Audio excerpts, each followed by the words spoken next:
Espace TV.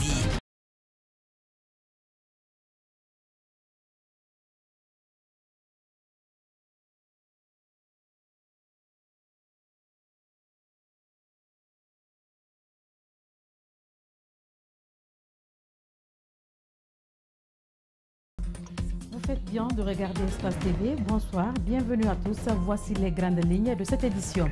C'est parti pour le baccalauréat unique session 2022. Les épreuves ont été lancées ce matin sur l'ensemble du territoire national.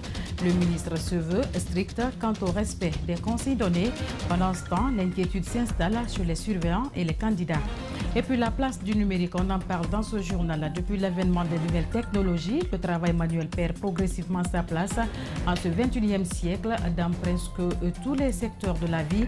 Les citoyens n'ont d'autre choix que de se conformer. Plus de détails à suivre dans ce journal. C'est tout pour les titres. Bonsoir et bienvenue à tous.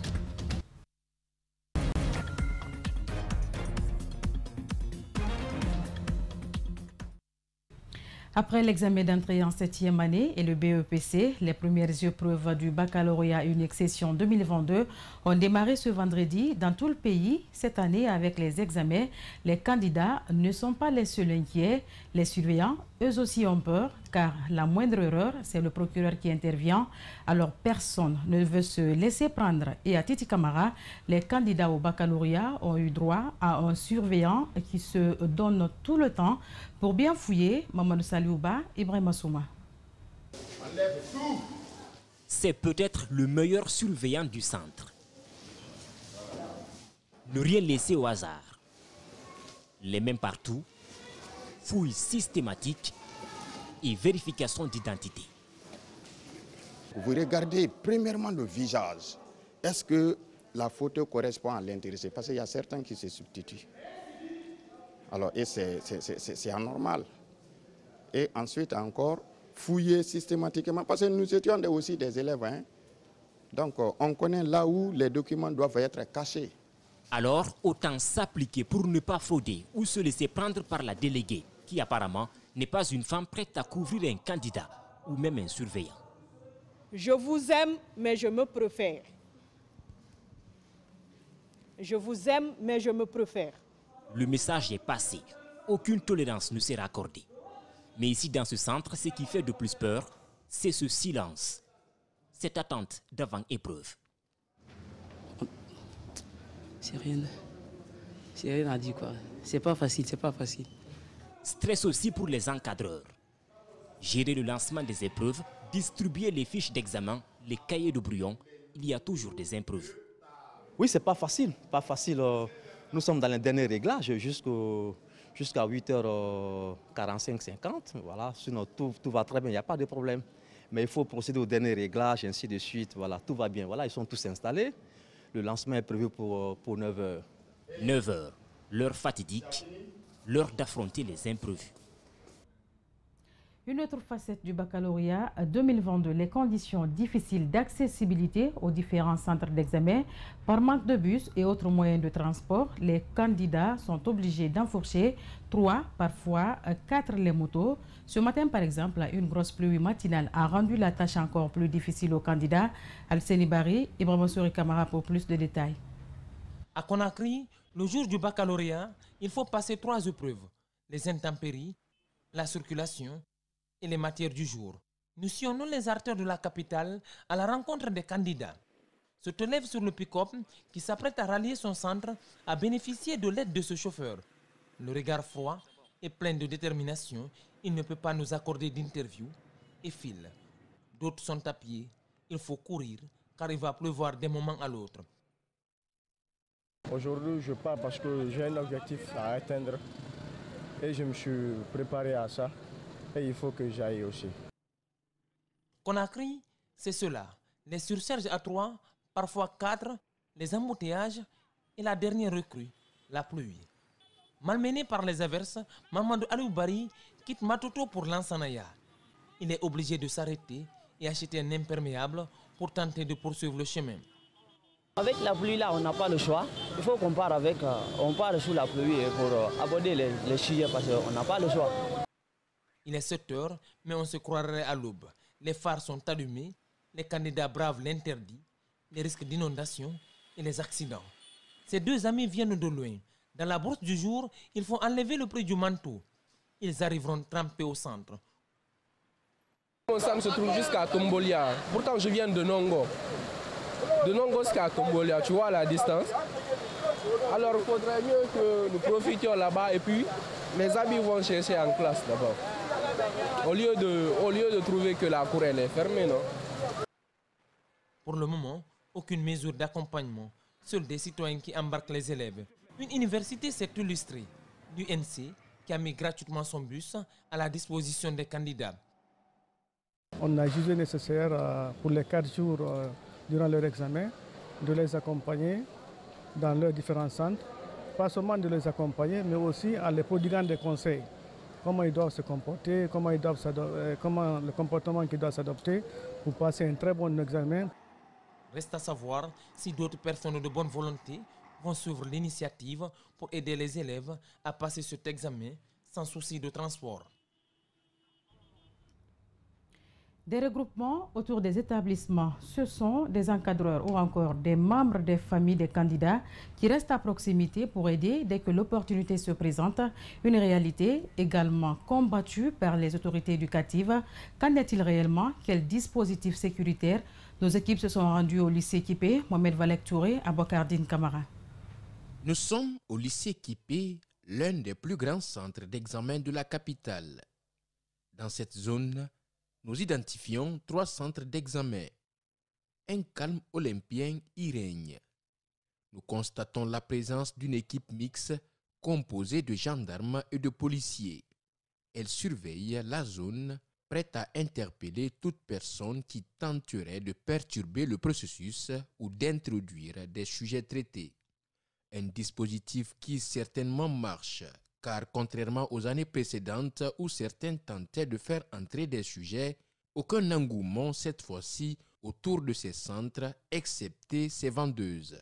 Ces équipes déployées sur le terrain assurent également la régulation du trafic routier sur les principaux axes menant à ces centres d'examen de Kipé. Pour accéder à la cour, il a fallu l'intervention des délégués après moult tentatives. Un candidat nous a confié en off qu'un cas de doublon a été enregistré très tôt le matin au moment des fouilles. Il serait 2 candidats dont les filiations sont identiques. Pour cette première année, surtout en cette matinée, tout va bien. Le ministre Guillaume fait de la lutte contre la fraude et la fuite du sujet un point d'honneur.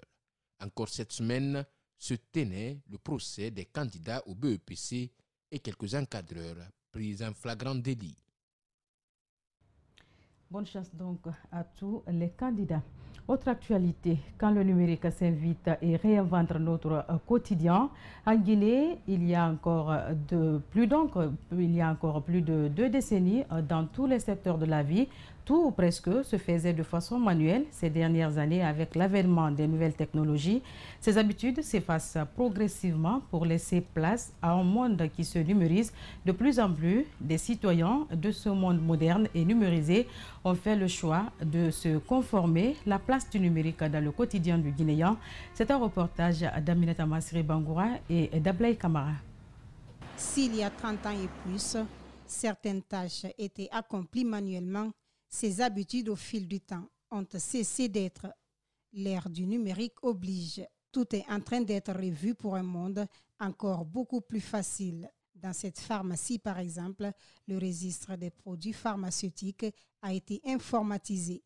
En un seul clic, vous obtenez tout, de la commande à la livraison. Avant, quand on recevait un client, on écrivait dans les registres.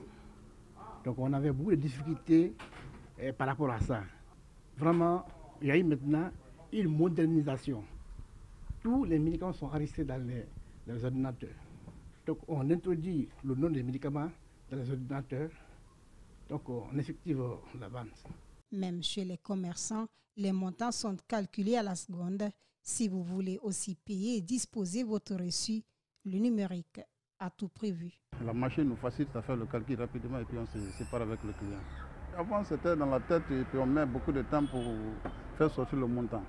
Mais actuellement, là, dans une seconde comme ça, tu as le montant total, quel que soit le montant. Ces innovations technologiques vous permettent de vous former, de vous soigner, de travailler et de gagner votre vie. Mais attention, elles peuvent être nocives si vous n'en faites pas bon usage. Faire du numérique, ça a un aspect positif, mais aussi un aspect négatif. Quand ça communique bien, ça a un aspect positif. Mais quand ça communique mal, c'est-à-dire que vous utilisez certains images, certains habillements qui ne vont pas avec nos valeurs qui ont été laissées par nos ancêtres, donc nous pouvons dire que c'est un aspect négatif. Le numérique a pris possession de notre quotidien, serait trop dire. Il faut toutefois reconnaître sa place importante et les grandes mutations qu'il a opérées dans nos vies, la facilité qu'il nous offre dans nos gestes et actions. Le gouvernement guinéen vient de boucler une tournée d'un mois à l'intérieur du pays. Que retenir de cette immersion? Combien a-t-elle coûté aux contribuables guinéens? Quel acte concret faut-il poser dans l'immédiat? Élément de réponse dans ce reportage de Mamadou Kalisso et Ibrahima Souma. Le Premier ministre, dans une préfecture comme Koubia, est symbolique. Mais cette immersion gouvernementale ne doit pas être une opération de charme politique. Des gouvernements très proches du peuple, on en a connu, mais n'ont pas servi à grand-chose, regrette notre interlocuteur. Sur la question de savoir combien cette tournée a coûté aux contribuables, le Premier ministre n'a pas souhaité répondre. Je pense que seulement il a manqué de responsabilité politique, parce que c'est la moindre des choses dans tous les États sérieux au monde. Lorsqu'un gouvernement déploie une visite à l'intérieur du pays ou même à l'étranger, c'est des pratiques de gouvernance et de transparence, c'est-à-dire combien cela a coûté au niveau du budget de l'État. C'est un droit pour les citoyens de le savoir. Une attitude qui relève d'un manque de transparence dans la gestion. À présent, tous les regards sont rivés sur les actions concrètes qui seront réalisées à court, moyen et long terme. Un plan réaliste avec vraiment des sources de financement bien définies pour qu'on sorte encore une fois des discours politiques, pour qu'on sorte du populisme, pour vraiment réaliser des actions concrètes en faveur de ces communautés qui ont trop entendu. Cette immersion a été clôturée ce jeudi à Kindia en présence du chef de l'État. Cet acteur de la société civile attire son attention. Ce que la Guinée deviendra, il en portera la lourde responsabilité. Si tout va bien, il est l'unique responsable devant Dieu et devant les hommes. Qu'il n'écoute que la vérité, que cela l'arrange ou pas. Qu'il n'agisse que dans l'intérêt des Guinéens et des Guinéens lui seul. Pour la Guinée et les gouvernants, c'est une première expérience. Encore faut-il que les réflexions menées sur l'ensemble des problèmes relevés aux quatre coins du pays puissent apporter le changement auquel aspire le Guinéen. Dans la ville des Agrumes, le patron du département de la santé et de l'hygiène publique s'est rendu à l'université de Kindia jeudi dans l'après-midi pour échanger avec les étudiants sur la problématique de la santé en Guinée et les multiples réformes engagées au niveau du département pour changer la donne. Reportage Abouakar Kevin Silla, Gibril Kamara. Devant les étudiants de l'université de Kindia et les encadreurs ce jeudi, le ministre de la Santé et de l'Hygiène publique tente d'expliquer le rôle de la santé dans l'œuvre de la refondation de la Guinée. D'abord, Mamadou Pété Diallo souligne que cette rencontre est une forme de retrouvailles familiales avant de dire qu'il a été accueilli par les étudiants dans une démarche d'écoute et d'échange. J'ai pu aussi recueillir un peu les avis, les opinions, les questions et les aspirations des étudiants sur la santé. Expliquer aux étudiants son constat sur l'état du secteur de la santé en Guinée et écouter leurs préoccupations afin d'envisager des solutions, tel est l'objectif de cette visite du ministre de la Santé et de l'Hygiène publique. Devant les étudiants, le ministre Mamadou Pété Diallo a rappelé la place de la santé. La santé occupe une place primordiale dans cette architecture parce que sans la santé, rien n'est possible. Avec elle, tout est possible.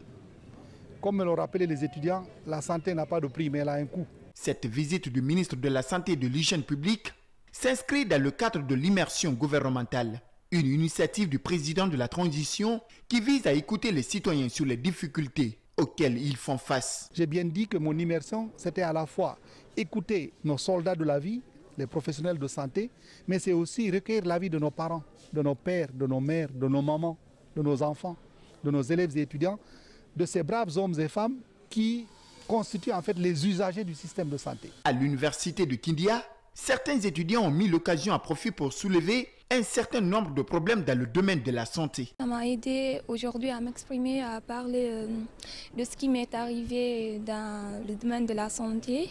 Les expériences que j'ai eues, j'ai pu le partager avec le ministre et puis il m'a écouté. Après l'université, Mamadou Pete Diallo s'est rendu sur le site devant abriter les installations de l'hôpital régional qu'il souhaite construire pour le bonheur de la population.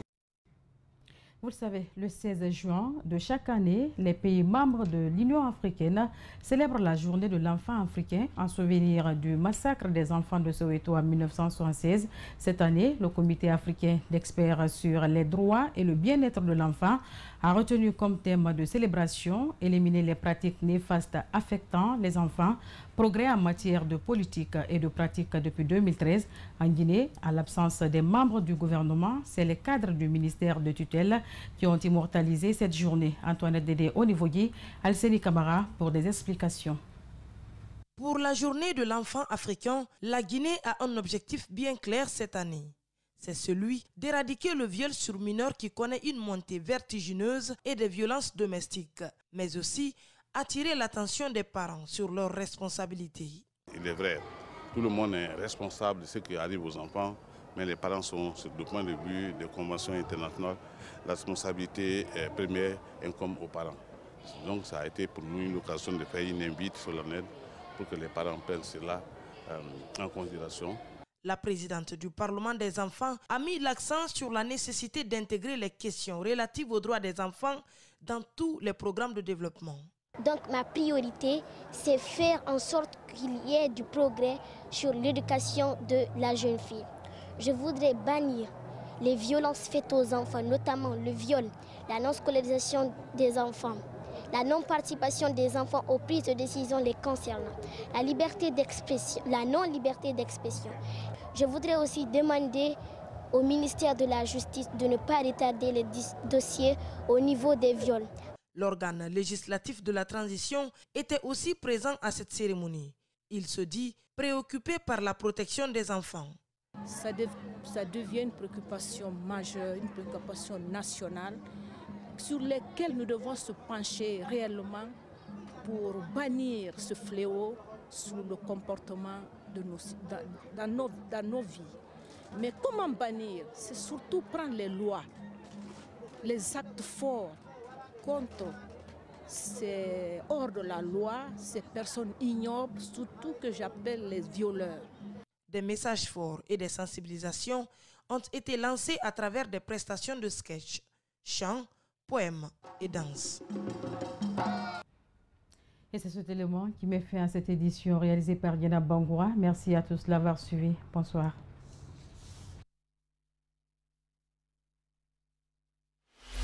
Espace TV. Voici pour moi le plus beau